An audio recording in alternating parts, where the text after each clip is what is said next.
Welcome back to episode 24 of the Tall Boy Radio podcast.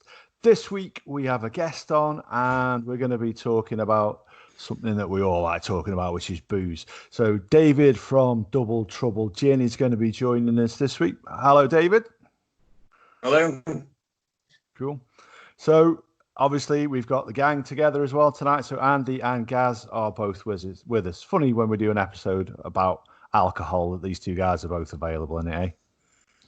So let's start off with a quick roundup then and see what everybody's drinking. Gazza? Strangely enough, due to our guest, I'm drinking Double Trouble vodka with just a splash of Coke, and very nice it is. Thank you very much. Cheers. Andy? I don't drink gin and tonic, but gin and vodka, but I've gone for gin, tonic, and Vimto. So I'll give that a go. Cheers. Nice. Double Trouble as well. Vimto. Yeah, is that good? It's all right. Yeah. I can drink it. I think the gin's it's a better taste. Yeah. Vimto is an anagram of vomit. Yeah, you know that, dude. Stay tuned. And David? Yeah, so I'm on the classic Double Trouble gin as well. Not out the bottle. I do have one poured. Good man. Good man. And for myself, I am on the Double Trouble gin, but as by way of a change, Big Titty of the Titty and China Show makes, by all accounts, the world's best Bloody Mary. And when I tasted the vodka for Double Trouble, I messaged him and said, look, I know it's a secret recipe, but is there any chance you can send it to me so I can try it with this vodka that I've been entrusted to taste and give feedback on? And he sent me the recipe, and his secret ingredient is gin. So it was no use whatsoever. So I've whipped myself up a bunch of a Bloody Mary mix today with my daughter, who is little titty, and she's got a bit carried away with the hot sauce in it. But I've got to say, it is pretty good. And if you're going to try a Bloody Mary, I'll definitely put gin in it. Or no, let me change that. I put Double Trouble gin in it. Well said, Ben. Well said. Cool. So, if you are familiar with darts, me and Gaz are, obviously. We've played a little bit, haven't we, Gaz? Yeah, so started off local sort of Monday night, sort of local league really, and then certainly I've progressed to sort of playing to the county, to Staff's Super League on a Thursday night, so standard a little bit better. Managed to win a few, obviously not quite as many as you'd like and stuff, but standard's a bit better. So, and then I've just started, due to the sort of COVID stuff, I've just started playing in effectively an online darts league. It's played with steel tip, real board and stuff. It's just got stuck at home darts, and basically you use Naka, which is like an online scoring app.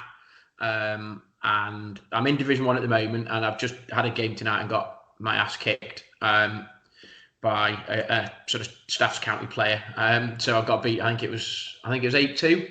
So he played basically 10 legs, and I averaged 72 single dart. He averaged 82 single dart. So all right, not too bad. But he took out a 1-4-4, a 1-5-4, and a 1-4-3. So I was like, yeah, up against it a little bit. I think in 10 legs there, to be fair. But cool. David, then obviously producing the world's only darts themed gin. I'm guessing you're a bit of a darts fan then, yeah? Yeah, we're definitely darts fans, and it is nice to know. I'm not sure that we are the world's. I think we're probably the world's first, and how long we stay the world's only drinks company devoted to darts fans remains to be seen. But yeah, Scott and I both play not to the standard that was just described. We play against each other and more for fun than anything. And in fact, we were playing last night against my dad as well, and he hasn't played for a long time and beat us 5-0 in a game. So that's the level of standard we are. But we do enjoy it, and we do enjoy going to the darts. So yes. So you've been to watch the darts then a few times, have you? Yeah, we took part of how Double Trouble started was from a night of the darts in Edinburgh, where we had a chance meeting with Wayne Mardle, and we were telling him what we were going to do, and he said he would help us come up with a name, because the names we had at the time were we hadn't settled on anything, and we thought he was just trying to get rid of us by saying, "I'll help you. Go away and leave me." But true to his word, and the gentleman that he is, a couple of days later he came back with, "I've got it, David. Nobody wants Double Trouble until now," and that sort of became our strapline, and and the name of the business was born from there. Fair play. It is a pretty good name as well. And although I think me and Gaz, I think I invented Double Trouble originally in my games on a Monday night. I mean, but now you can say that actually, you're glad that you have Double Trouble. That's a nice, it's interesting because obviously I follow Wayne Mardle on sort of Twitter and stuff, and I went back through his tweets and stuff, and obviously I've been on your website and stuff, and it's great. You've got the photo of yourself there with Wayne Mardle and stuff, on your website, and it's like there's a bit of history as to how sort of the name arrived, and one of the things I suppose I wanted to ask you was what came first. Was it the concept of the sort of beer related gin, or was it just literally by happen chance sort of thing that you went to darts and thought actually we could theme this? No, so we wanted to do something. We wanted to start a drinks business that was slightly different, and to my knowledge, we are the only one that is devoted to really one group of customers. But in our case, it's darts. But I think most drinks companies these days are trying to either link to a location and tell a story about that, or do something that, like, a lot of them are fairly similar. It's a fancy bottle, etc. Whereas we wanted to do something that could stand the test of time in terms of being able to serve a group of customers and do different things, like the stuff we're doing with Disability Darts, the things that we've done. Like we're doing a charity run at the moment called Team Run 180, where we're going to do 180 kilometres for the Edinburgh Children's Hospital. So stuff like that that's the type of business we wanted to create, something that was a bit different, but also gave back to that community and focused on just serving that one group of customers. So that's how it sort of came about. And then we were at the point of needing a name at that when we met Wayne, and sort of that just helped bring Double Trouble to life more than anything. Brilliant story. And obviously myself and Adam in particular, we've got a bit of a love and a bit of a sort of thing for darts, so it was brilliant. And we'll get on to the sort of world record sort of support and stuff a bit later, but obviously massive sort of thanks for that and sort of the stuff that you did for that. But like I said, that might be sort of a little bit later in the episode. But I was just curious as to sort of what came first. What was it, the darts thing, or was it the drinks company and sort of chicken and egg sort of scenario? That intrigued me a bit. We knew we wanted to create a drinks company, and we had some tenuous links to darts. Like my dad used to work beside Gary Anderson's dad. Okay. My brother works with one of the ex-Scottish players, George Dalgleish. So we had some tenuous links to darts, and we both played. We played loosely, I say, but we both enjoyed the darts. So it made. And what surprised us at the time was that there's a gin for golf, there's a gin for like rugby, there's all sorts of gin companies, but darts, given it's played in pubs, it seemed a bit odd that no one else was doing this. So it seemed an obvious choice, really. Fair play. Yeah, well, Gaz, you're a keen golfer as well. Did you know there was a golf themed gin? I hadn't come across it. No, I mean I do love my golf as well. I mean I'm more than happy to be put in touch with sort of gin, golf related gin. But yeah, no, I wasn't aware of that actually. No, so I'll give that a look up. I must admit, I'll see what I can do, find out about that. It's made in St Andrews, and it's called. It's made by Eden Mill Distillery. Well, okay. Okay, nice. There you go. Definitely. So you were saying, obviously, then you do a fair bit for charity as well. Is that ethical side of it? Is that something you set out when you set up the business? Was that a key goal of yours? Was that, I guess that was quite important from the offing. Definitely. So both Scott and I work full time, and a lot of I was fortunate enough over the last couple of years that I was able to go and do a business degree at Manchester University. So I did a business master's part-time over a couple of years. And during that, there's a few businesses that I got the chance to learn about, and ones that I knew about anyway. Businesses like Brewgooder and Social Bite, like where they've got quite a clear purpose and what they stand for. And we wanted to do something along those lines. Now, we weren't really sure what, but we knew we wanted to do something like that. And then Disability Darts has come along, and we've ended up talking with Ted McMillan, who's the CEO, and we'll look to do some sort of long-term partnership with them. And in the lead up to Scotland hosting the Disability Darts World Cup next year. And we may well end up coming out with some special edition gold bottles in time for that. Very nice. Yeah. So yeah, it was definitely important in what we wanted to set up and the type of business we wanted to run. So that sort of strikes a chord with me, because one of the guys that plays in the Stuck at Home Darts League is a guy called I think he's Graham Mitchell, call him Mitch, and he has a prosthetic arm, and he was saying that did he say he was the captain of the England disability darts team? Right. So straight away there you start talking about Mitch obviously he plays and stuff. And there's a couple of guys that play locally. There's a guy called Sir Eddie Bailey, and then there's Tom Wilson, Tom Snoopy Wilson, isn't it? And they raise loads for sort of. I think they do a lot for prostate cancer and that sort of stuff. And they are involved in the English disability darts and stuff. So that just struck a chord there, because I've played obviously Mitch in the league, and he was talking and stuff, and it's fantastic what he does. And literally, he's got like, prosthetic arm, and it's like brilliant what he does. It's fantastic. So, that's fair play. That is. Cool. Yeah, I know Tom Snoopy. We sponsored a few players when we were first getting going, and he was one of the ones that was sponsored. Right. Yeah. Right. Yeah, I've seen you sponsor a few players as well. Is it Sarah Milkowski? Am I pronouncing that correct? Right. Germany, yeah. And who was the other guy? Is it? Jamie. Yeah. Yes. And Richie Edhouse is the other one. Yeah, fair play. Well, the other bit of charity as well, which you were pretty involved with, as Gaz alluded to there earlier, is our Guinness World Record attempt earlier. And obviously we spoke offline earlier. Both Gaz and I massively, massively appreciate your support on that, don't we? Yeah. It was one of those, we were sort of bouncing around a few ideas, and it was hard, obviously. I had heard of you guys and sort of pitched it to me and said, look, I've got this guy who said if it's sort of darts related, if you're thinking of doing something darts related, particularly if it's doubles, you'd be sort of interested in giving us some support and stuff. And we straight away we were sort of sold on the idea, and then we sort of bandied about a few ideas as to what we could do, and obviously we then came across coming up with sort of the most doubles hit in a period of time. And initially we thought that Guinness were going to stipulate actually it had to be a specific double. Right.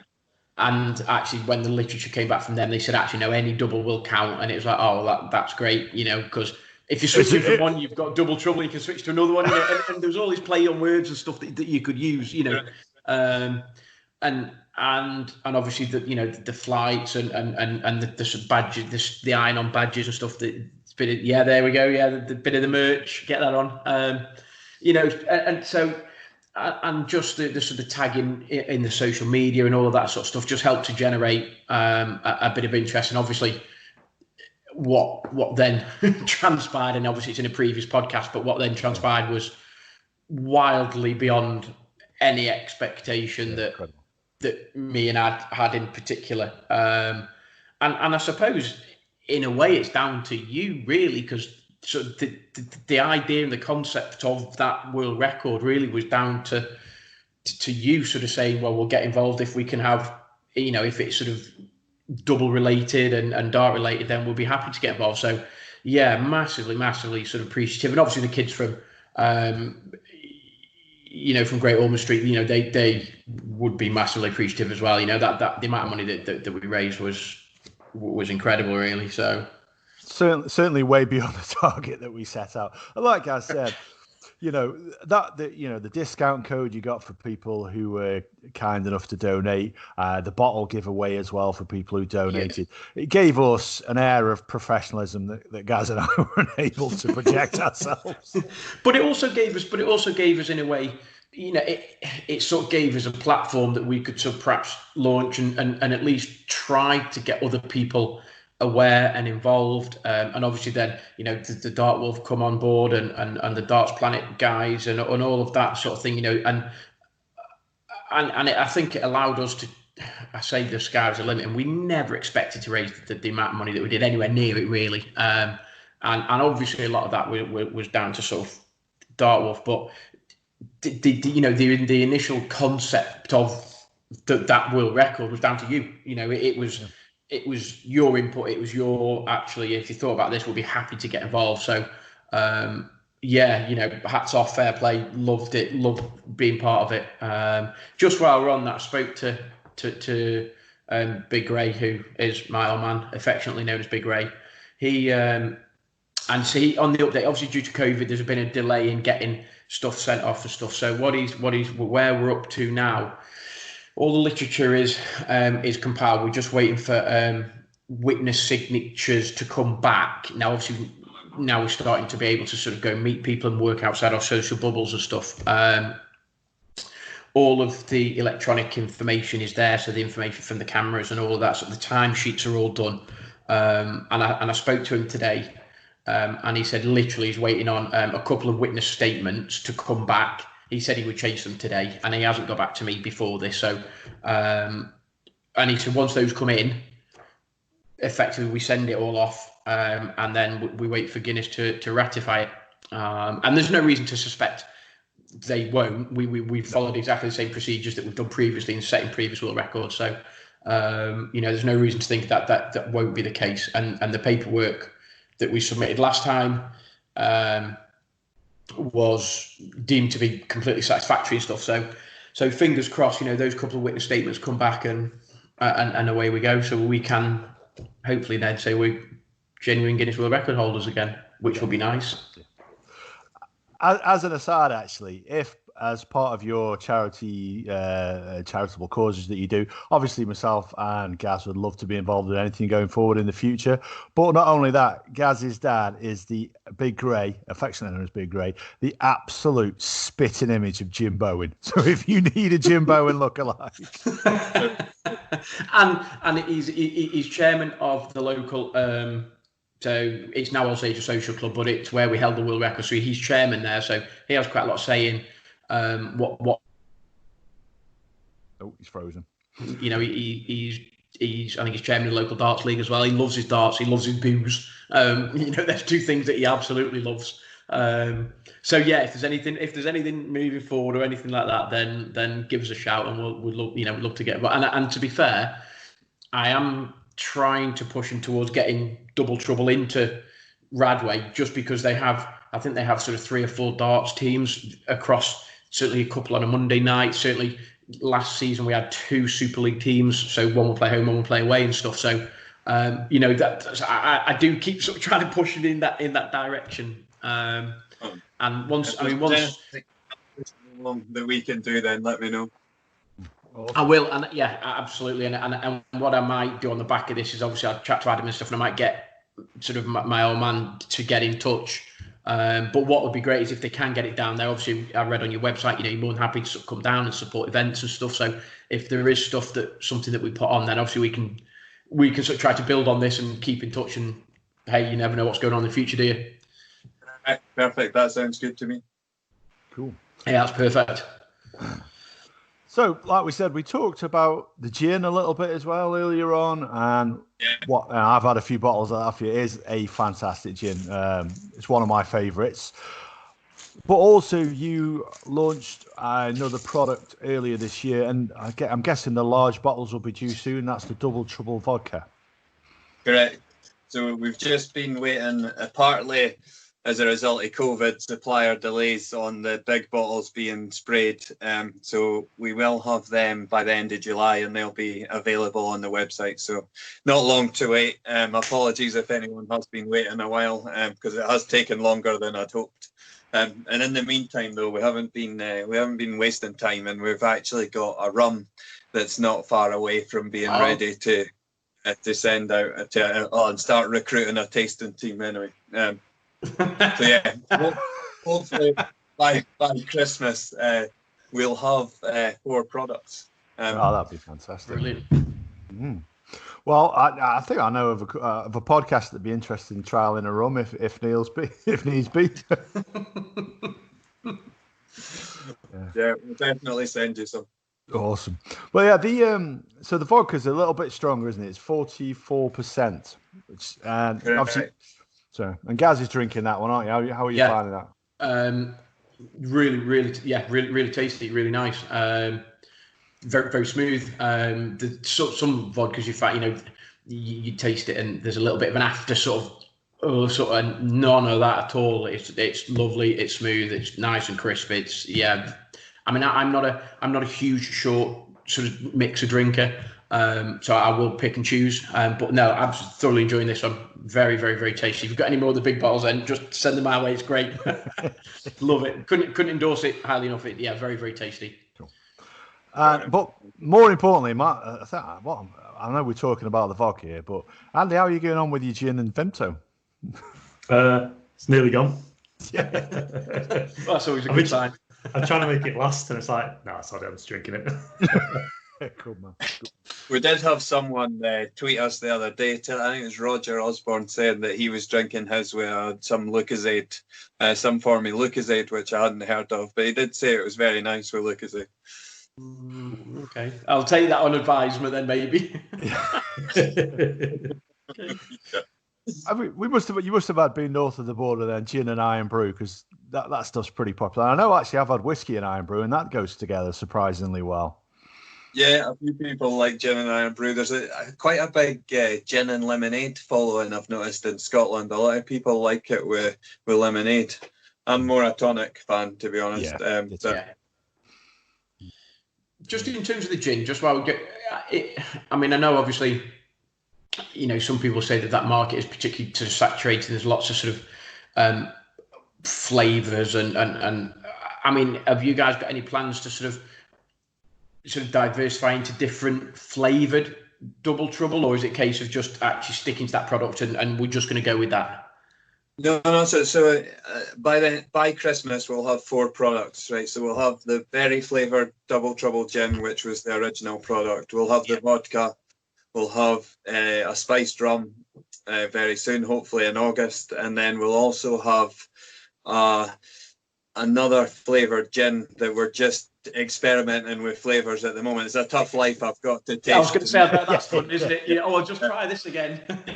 It is a tough job at times, but it does seem like the darts community appreciates it when we do pick a good one, so it's worthwhile. But yeah, no, we've got so I think the rum's going to be in a reddish coloured bottle. I don't know if you can see that very well. The gin, the next flavoured gin, it'll be in a green flavoured bottle. So we'll have black, red, green, and a white etched vodka bottle. Nice. I see what you've done there. I like that. I see what you've done there. So it should look good on a bar, because I think at times when you see the double trouble bottle on a bar, it gets lost next to some of the big litre bottles, the Gordons and stuff like that. And I think if it's got a few brothers and sisters by its side, it'll look. It should look better placed. Yeah. It's a nice idea of the dartboard theme colours. Guys, just with your line of questioning though, did you have an idea for any of the flavours then? I felt like you were going to pitch some ideas. No.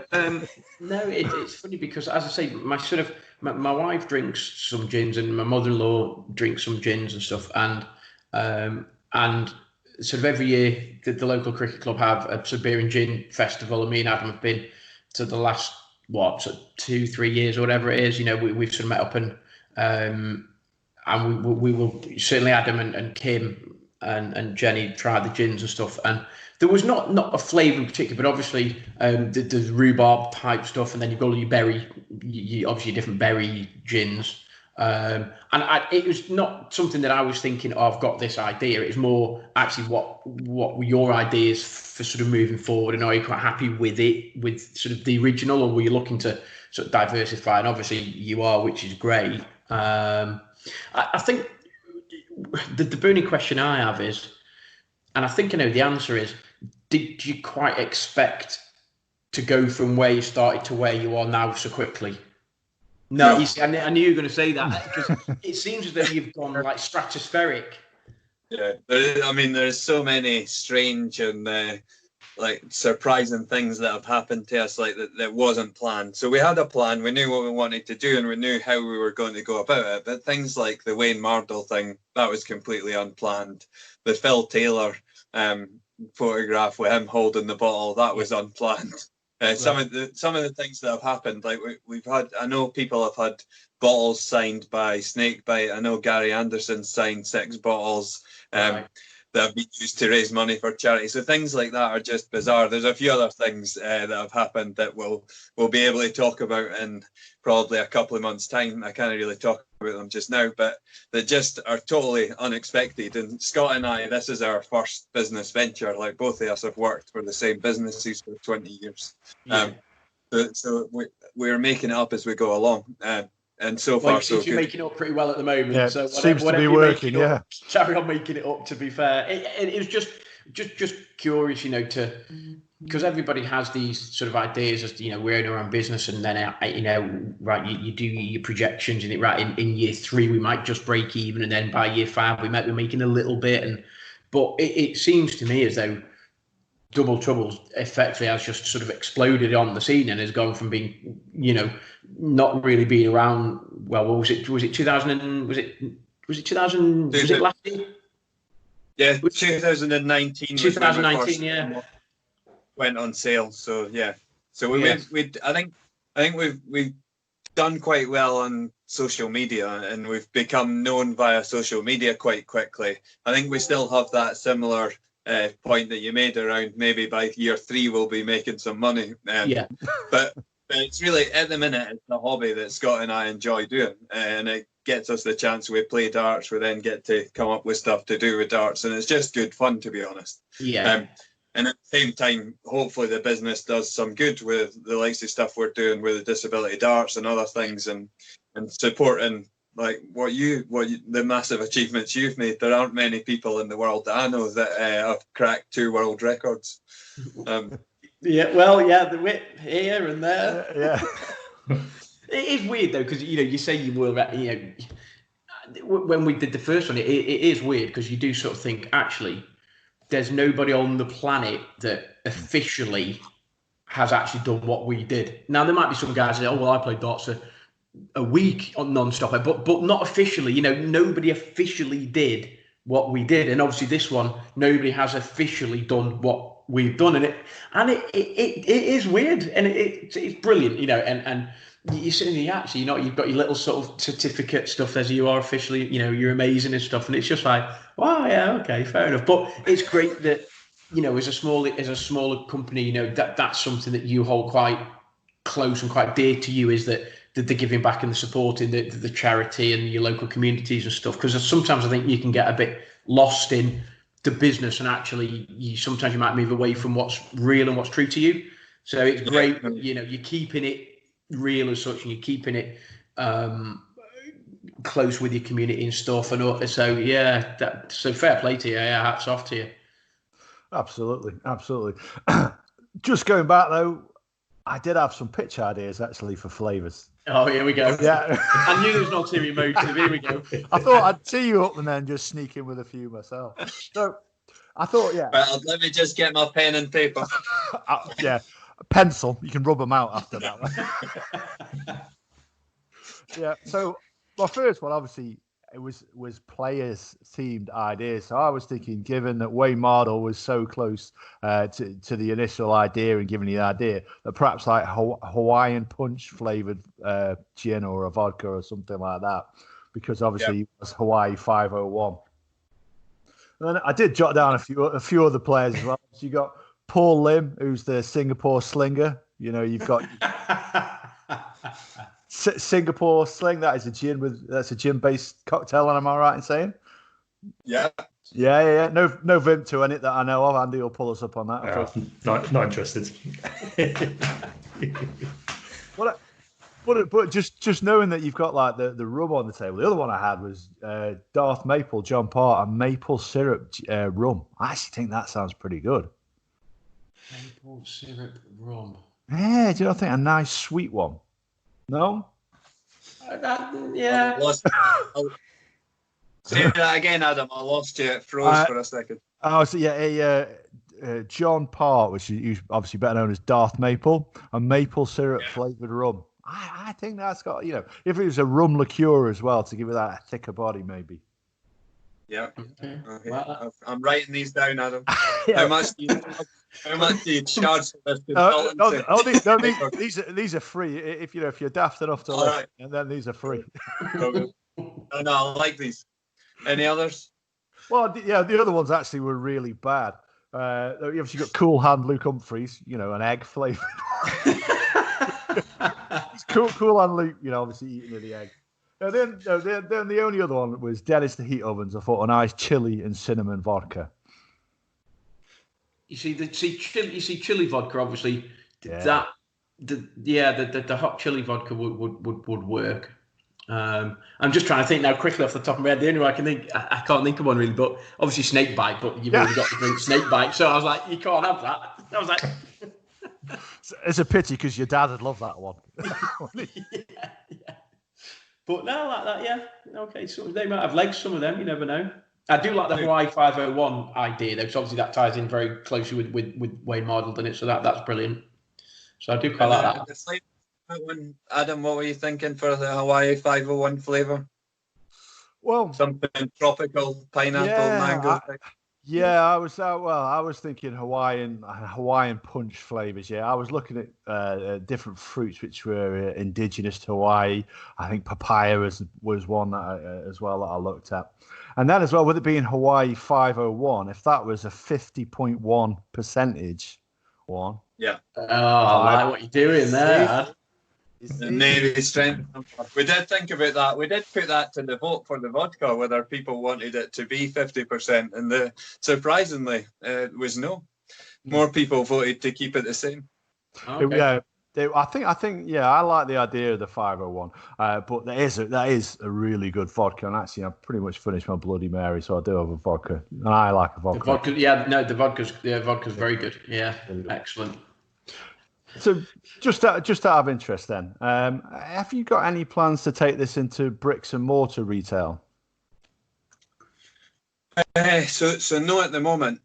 We have, because initially when we first started, we did think about Amazon, and I've spent quite a lot of time and effort getting to the point where we could have sold through Amazon, and then right near the end, I decided, no, this is not for me, for loads of reasons, but one of them was there's a local Amazon depot near me that would be about half an hour for me to get to, and they wanted me to take it to Birmingham, and it'll be to do with where they dispatch their alcohol from. So there's not a lot to do about it, but it just made it more hassle, and then they would only accept it from a courier and all the rest of it. So we decided just to do it in-house, which was probably a good idea.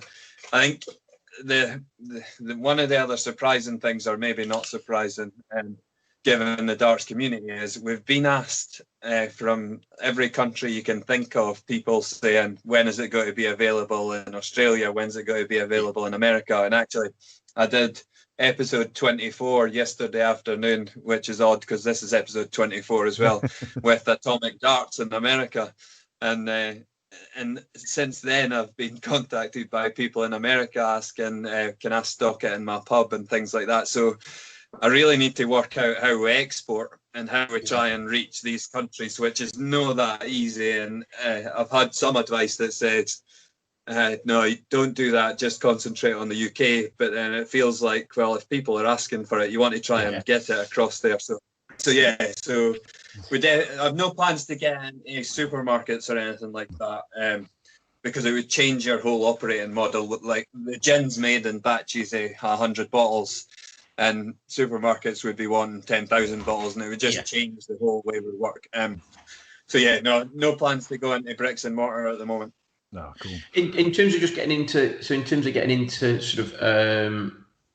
of pubs and clubs and stuff, what would, and I think, did you say was it 3 bottles? Would that be like the minimum? Did you say, was that the minimum order that they would need? So for example, if I went to my man and said, right, what would you be prepared to stock? No minimum order. They can order 1 bottle if they want, just to try it and see if their customers like it. We did toy with minimum orders to get certain discounts. We do say you have to order X number over a period of months.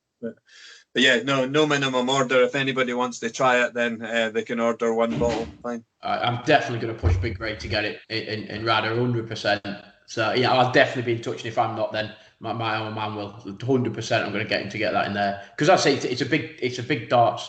It's basically like an old sort of working men's club. They're trying to rebrand it to more of a social club. But as I say, darts is huge every night of the week. If it's some people just going in there just playing, because I think they've sort of got 2 or 3 boards, but they have like a big function room where they hold big tournaments and stuff, and you can have sort of 10 or 12 freestanding boards in there, and you can hold finals nights and all sorts of stuff. So yeah, I'm just thinking, there's opportunities maybe to just try and get it in there, and we'll get some sort of branding on there and that sort of stuff. So if it's not me, then what I'll do is I'll get my old man to get in touch, because 100% that's something that we need to get, particularly because the tie with me and Adam and the world record and the contact we've already got. That's something that has to happen. So I'll work on that. So that'd be great. Thank you. No worries. I think 20%. The profits that we make go to disability darts, so there's another good reason for people to buy, really. Sure. Well, say you got, as you said earlier, guys, we've got Tom Wilson, haven't we, locally? He's big into and helping out of that. I think he just. And as I say, particularly because you got Mitch, who I think he's based a little bit further south than us. I think he's more towards sort of Stafford, but he plays in the southern section of the Staff Super League. So and he's a good guy, and I've spoken to him a couple of times over Messenger and stuff. So he's somebody else that there would be a link in terms of sort of supporting the disability darts and all of that sort of stuff. So leave it with me, and I'll crack my old man's head and see what we can do. Put something together. Sure. Okay. Cool. So your original gin, then, going back to that, obviously you said there you had to do a fair bit of empirical testing and tasting. It sounds like a tough job to do.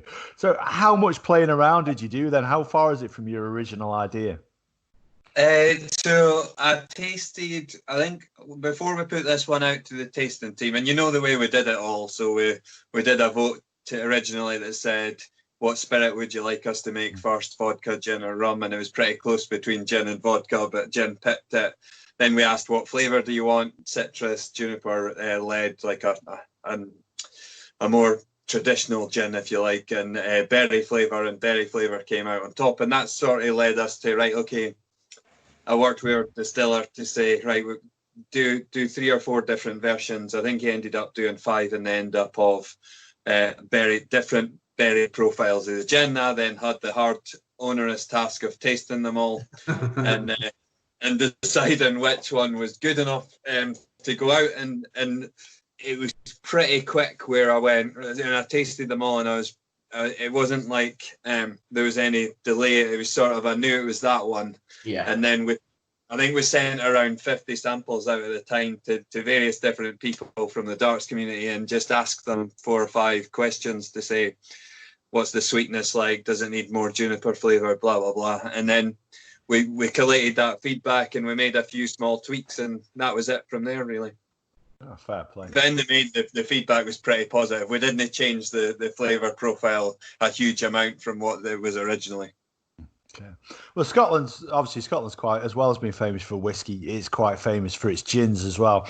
I visited Edinburgh a couple of years, maybe 4 or 5 years ago, and I visited the Edinburgh Gin Distillery there and did the tour. It was very good. I'm surprised you can remember it. Yeah, I remember bits of it. Yeah. Yeah. So, Gaz, obviously, you're saying you're not a big spirits drinker normally. Has anything you tried tonight then? Has that convinced you to change your mind? I mean, the vodka is lovely. As I say, I don't normally, I'm not normally huge spirits, but yeah, the vodka, and actually, just a little bit of ice and a little bit of Coke. So very nice, 100%. I would drink that again. It's not something that I would normally go out and buy. I wouldn't normally go out and buy sort of gin, vodka sort of thing. But after trying that, yeah, 100%. That's very, very, very, very pleasant. Very, very pleasant. Would it go well with you? There's plenty of good gins out there, and it's like there's loads of good distilleries to try. And I think all we ask really is that when you're enjoying watching the darts, then have some double trouble when the match plays on, when the PDC events are on, because there's plenty of good drinks. We don't want to be the only one. And one of the things that we do with pubs is whenever we get a pub in a particular area, we try not to be in every single pub. We try to be in the one that's the biggest darts pub, and as a way to try and encourage more people into the darts pub. Because one of the things that we want to do is grow darts really and get more people into darts. And we are looking at how do we do a gin tasting and try darts night for people that don't necessarily play, but there's a good reason to come along and give it a go and have a bit of fun. So That's a good idea. That is a good idea. Obviously, it's been a bit strange at the moment, obviously, with the pandemic in place, the darts. Have you watched much of the stay-at-home darts? Yeah, so I've followed a lot of it on Twitter, and I watched some of the summer series, and Scott and I have played quite a bit virtual darts ourselves over Dart Connect or Dart Counter, I think it is. So yeah, it's like that one of the things that about darts, and more, it's become more apparent during COVID. It's the only sport that's super inclusive, and that you can do, like, for people that can't get out and things like that, and that's not the case for everybody normally, but it has been during this period. That thank God for darts, and thank God for being able to play, because you would have gone insane, or I would have anyway. I mean, I was going to add, 100% when COVID hit, and obviously you only need, let's say, 8.5 foot or whatever by the time you get your board up and space for knocking. You see photos of people have got it on the back of a door, they've got it in a garage, they've got it wherever it is. I've got a steel tip board, and then I've got one of the Nexus boards next to it. I've got it in sort of my garage and stuff. But the stuck at home darts, we're doing it effectively over Facebook Messenger. So you, as long as you've got a camera, you've got a camera pointed at the board. It's a bit like the PDC home darts. It's brilliant. And I've chatted to guys that I would never really bump into. If I'm down the local boozer or playing even Super League. Some of these guys I'm playing are from sort of South Staffordshire way. So in terms of growing your friendship, you add friends on Facebook and you get to know people and you get to chat to them and stuff. And I suppose COVID, it's hit and it isn't great and all of that. But actually, if there is one thing, darts has somehow managed to survive, and it is still growing and people are still enjoying it, isn't it? And it's brilliant. It is one of the only things that you can still do when you're stuck at home, isn't it? That's the great thing about it. Your next door neighbour's very good at darts, any guys? The one to the right is, the one just over the road where you live, isn't it? No. If you didn't know, literally, like me and Adam are like sort of basically we sort of neighbours effectively. So there's like a road between us, and that's it. Which is a bit weird because we've been friends for years, and then it must be the shortest distance a game of Nexus darts has been played. Literally, we're probably about 10, 12 feet apart.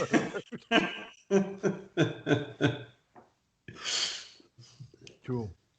Andy, you were just about to say something there earlier. We cut you off, sorry. Yeah, sorry. The moment's gone now. I was just going to comment. I was going to comment on the WKD Blue. Right, yeah, okay. Yeah. That might have been the drinks episode. You never know. Yeah. That'll make an appearance. That will make an appearance. So another thing that you do as well, you guys do, that whenever you order something from yourselves, you always send out some flights as well. where, you know, I think they're iconic. And we used those, didn't we, when we did our Guinness World Record attempt? They are a pretty decent flight, so a really nice looking flight as well. And I can't help but notice, just in your background as well, you've got the new dartboard that you guys had made as well. Oh, good eyes, Ad, there. Yeah, I tell you, don't miss a trick. Did you see it? Yeah, that's fantastic. Look at that. That's brilliant, isn't it? Yeah, fantastic. It's amazing. The way it turned out, we were pretty pleased with that. And when we posted about it on social media, the number of people that asked where they could buy it was unbelievable. We've only had one made, but we are looking to see, can we get more made and what would it cost and things like that. Because there seems to be a demand. There's people that collect dartboards, which I wasn't aware of, but it's obviously a thing. It's probably not quite up to the same standard as a windmill blade, but it looks good for show. Yeah, it looks fun. It certainly looks good. But again, that you know, that would be one that you would have and you would buy. And you know, I wouldn't throw anything at that. That would be mounted, framed. You know, that's a piece to hang as opposed to play darts on, isn't it? For me, anyway. I mean, I know, you know, you will get something. That's what it will be for us as well. That's what the plan is. Go up on Double Trouble use wall. Brilliant.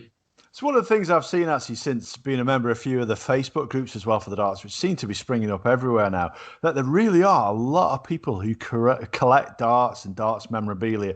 And I guess the stuff that you do, maybe you can write this one down as well. So, some special edition bottles as well for various events. You actually make it a collector's product as well. Charge a little bit more for it. A discount for Tallboy Radio, obviously, but you know. but no, seriously though, charge a little bit extra for those, just for those limited edition ones. I think there's scope for that as well. Certainly in a community where people really do collect. Yeah. No, I think you're right. I think like even some of the ones you suggested earlier around bringing out 500 Hawaii 501 bottles would be interesting and part of a collection, and we could have our core colour range with the black, red, green and white, but we could do some other interesting colours like the stuff we're talking about doing with Disability Darts for the World Cup is a gold and silver bottle for the winners and runners up, and we may do a few hundred of them and make them available to people. There's plenty of scope to diversify and come up with new products. I doubt we'll ever get bored. No. And if I do, I can always just come back on the show and get some. Well, next time you come on, that's what we'll do is we'll get a think tank going, and next time you come on, we'll just hit you with, well, we've thought about this, and we've thought about this, and we've got this. Absolutely. One of the things you did for Father's Day as well, which I thought was really nice, you did the bottle of Double Trouble gin with the Falcon darts as well. I've never thrown with a set of Falcon darts, but is it yourself or your brother who uses that set? I'm sure I've seen you guys sharing pictures of it. I was using them, and then I bought myself a set of Wayne's darts. These have become show darts, but I did hit a 180 with them, and I'm not that good, so they're decent. They are decent darts, and we've still got a few sets for sale on the website. But yeah, the guy that owns the Falcon Darts company got in touch and wanted to collaborate on a few things. So that's how that came about. Again, unplanned and just things like that, and other things like when last Christmas when we had no long been going and Target got in touch and wanted to do a giveaway, and Harrow's got in touch, and just things that we couldn't have expected, and it just worked out well. Yeah, I mean, to be honest, when people like that get in touch, it must be a fantastic feeling. It really is, definitely. It feels like you've done something right, and you don't know what you've done, but you've done something right. Yeah. Well, you know, look forward to sort of a PDC in conjunction with Double Trouble, you know, I can see it already. Yeah. I can see it already. It's there. It's made. That was one of the questions the American guy, Matthew Harper, his name was, asked me, where do you see yourself in 10 years' time, David? What would your dream be? And my answer was like sponsoring major PDC events would be the dream. We're a long way from that. Yeah. Well, they have told me how much it costs to sponsor. And we are a long way from that. Yeah, but you know what? You've certainly got, I say, sort of 3 fans here that will be shouting from the rooftops for your success and stuff, and it's one of those that you can sort of think, actually, you know what, I can sort of see that working, particularly with the explosion of darts that's sort of is still happening. But I would suggest over the last sort of 5, 6, 7 years, really, you know, obviously Sky got involved and the sponsorship, the money came in. It just seems to have, particularly the PDC, and I know the BDO are going through some difficult times at the moment. But particularly, you know, the PDC and the guys that you do see on the TV and stuff. You look at the Premier League and they're just packing out like 15, 20,000 seat arenas where you think, you know, you go back 10, 15 years, you think, how have these guys managed to market it to such an extent that you can actually fill probably twice over a 15,000 seater stadium? You know, for somebody that's been playing darts for years and loves darts, it's just incredible to see where it's gone. Yeah, and it seems like with some of the ladies coming through and the growth in that side of the game, the result is like some of the Nexus stuff and like with technology, you can just like the fact that it was going to be at Madison Square Gardens, the PDC was meant to be at. It's like the humongous venues and the biggest cities in the world. So you can only see it keep it going that way, can't you? Yeah, no, absolutely, yeah. 100%. Then just to pull you up then on something you put on Twitter then about the glasses that you've got people voting for. Is that something you're looking at doing then as a pack or? Yeah, a few people have asked us if we would do some like glasses with the logo on. So we should have them in time for Christmas. We'll probably look to try and make sure we can post them without them smashing, because posting glasses I think is quite hazardous. But we'll do what we can. But yeah, we should have some in stock certainly in time for Christmas. Definitely. And it's going to be strange because obviously a big part of me at Christmas is having the darts. It's Sky Sports darts. Love watching that. But it's going to be a shame this year. Obviously, I don't think Dave Clark's going to be a part of it now. He's hung up his darts as they were, and he won't be presenting. So he's been a big part of it as well, hasn't he, over the years? Yeah, massive. 22 years and a sad day for darts fans, really. But he's made the call he's made the call personally and probably at the right time as he feels. We tried to get his address to send him a bottle on behalf of everyone to say thanks for his services, but we've not managed to get hold of his address. So if anybody watching does know his address, then let me know and we'll get him a bottle sent on behalf of the darts family. That'd be fantastic. It won't quite be the same. In fact, I think somebody tweeted it today, come up on social media, and they're saying, you know, who and they gave 3 options as to, you know, great service, thanks very much, but who would be your sort of ideal sort of host post Dave, and I think Laura Woods was winning it. I think the last I saw, I think she was winning it. I can't remember. There was her and another guy who were quite close, but she was one that it seemed as though we were sort of winning, and whether or not that's just because obviously she's female, she's attractive, and everyone like, right, I just want to look at her sort of thing when the darts is on. I don't know, but yeah, I mean, what he's done, particularly in raising awareness for, you know, for the Parkinson's and stuff, and what he's had, you know, he's done phenomenally well. And I think you're right in terms of he's probably gone out at the right time, because you would hate for him to sort of be seen to be deteriorating and him not being it, and then people start commenting on it, and I think he's probably got it just about right in terms of when to go. In my, you know, and he's obviously done it on his terms, which is brilliant. Absolutely, definitely. Horrible disease, and just you wouldn't wish it on anyone. No, absolutely not. So finally then, I'm going to give you one final pitch for a product. What about a double trouble dart shirt? Is that something you would look at down the line? A darts chart as in, a bit like, so I don't have one here, but I've got Devon's here. So it's something like... Yeah, something along that line, but, you know. So you can imagine a lot of people have asked us, do we want them to make a dart shirt for us from all over the world, China, Pakistan, all over the place. So we've certainly got offers, Adam. We haven't made anything yet. We do have the T-shirts that Scott and I have got, and we have made them available via a T-Mill site. But yeah, we've not got a darts shirt yet. Maybe it's one for a Double Trouble team somewhere. Oh yeah, that'd be fantastic. Nice. Cool. Right then, Gaz, you got any final questions?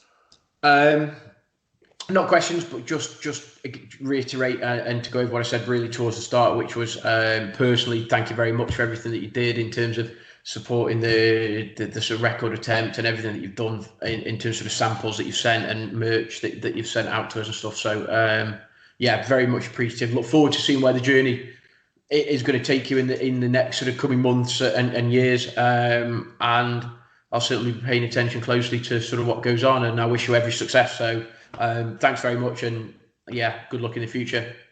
Cool. Yeah, Thanks very much. I'd also reiterate that as well. Gaz and I have talked about it quite a few times, haven't we? Just how much we appreciate having you guys on board and the support that you gave us, and also the donations you made. Incredibly generous. Really, really appreciate that. So I can't say thank you enough for your support. Thank you. No, it was great to get involved. Hopefully, we'll do some similar things in the future. Oh no doubt. When Adam comes up with his next harebrained scheme, we'll be in touch, whatever that may be. Yeah, it will come once the memory of the last one has washed away. Because the one that we did for 2 nights, it was horrible, wasn't it? That second night was horrible. So we said this time, and let's be honest, the reason why we picked the longevity, the playing darts, doing the darts marathon for that length of time is because we're really not that good either, are we? Well, certainly I'm not. Basically just a staying awake record. Yeah. That was all it was. We stay awake for that length of time? You know, it's brilliant. So I think this one was a little bit more pleasing because we had to have a little bit of ability. We had to have a little bit of ability for that, didn't we? And then, you know, I was there because it was my idea. So because it's your idea, yeah. I had to bring you along. I wouldn't have got picked otherwise. No, mate, you didn't finish last, so fair play to you. Third, I was third. That's it, you see. Absolutely. It was a good thing they allowed you hit any double, because very often, certainly in my experience, is you don't hit the one you're aiming for, you hit one next to that. So it's quite handy. Well, the other thing, I mean, obviously, we sort of said we've got the guys that did the world record for the longest time. We sort of spoke to them, and I'll say it's probably more my decision. Is I'm a sort of tops and tens person, being a left-handed, so I double 10 is my favourite double. So we were sort of banding around a few ideas, and we were like, Adam said he didn't mind double 10, and one of the other guys was like, don't mind it. One guy said I hate it and I never hit it. So, but we sort of struck on double 10, and then the literature came back and they said actually you can go on any double, which was brilliant because you got some guys that are 8s and 16s, you know, some guys are double 18s, and I think the 24 hours just going for one double, you know, your double 10 would have been harder in terms of being a bit more tedious, whereas the fact that you could switch and you could go for different things actually sort of probably helps us out a little bit. But yeah, that was a bit of a bonus when they said you could hit any one, because as you say, I go for double 10 and every now and then I just slip into double 15, or you go just above in double 6 or something, and that actually counted, so you're like, yes. Well, I spent 4 months practicing my double 10s, and after 10 minutes of not been able to hit one, took to double 15s for the whole 24 hours so that I could hit them. Well, Adam's still third in the 9 dart challenge. Am I really? So I was expecting you to knock him off. Right, I'm doing that. I'm right, 100%. I'm beating him. I'm not having him. No chance. Yeah, that was quite good. Well, to be fair, I messaged Gaz about doing this, and he messaged me back and said I haven't got 9 darts because he's played with the same set of darts for 20 odd years. Yeah, I've just had a second set made. And they're very similar to my original, but I've still only got 6 darts. So I'll pop next door and I'll pick up some of yours. Yeah, I'll lend you some. Pick some up off the floor. True enough. Right. We'll bring that to a close then for this week. Thank you very much, David, for joining us. It's been an absolute pleasure. Looking forward to those new products coming out. The wife's just snuck into the kitchen to make a milk for the little one, as I've just heard her crying upstairs. So I'll be telling her shortly about the different products available because she's a big fan of your gin. So if you'd like to say your goodbyes, we'll start with you, David, seeing as you're the guest. Thank you. Well, it's been a blast, and thanks for having me on the show. Anytime you want me to come back on, I'll be happy to. Thanks again. Nice talk. Yeah, we'll definitely have you back on. It's been an absolute pleasure having you here. Gaza? Yeah, see you guys. Great being involved again. I say great guests, great show. Great cause. Everybody's listening. Everybody's watching. Double Trouble. Crack on. And finally, the man who's drinking gin and Vimto, Andy. It's been good to listen to all. You're passionate about darts and the gins and stuff. So it's been good to sit here and listen and not say much. And just drink. Living the dream. Living the dream. So until next time, when no doubt we'll have plenty more stuff to talk about. Take care.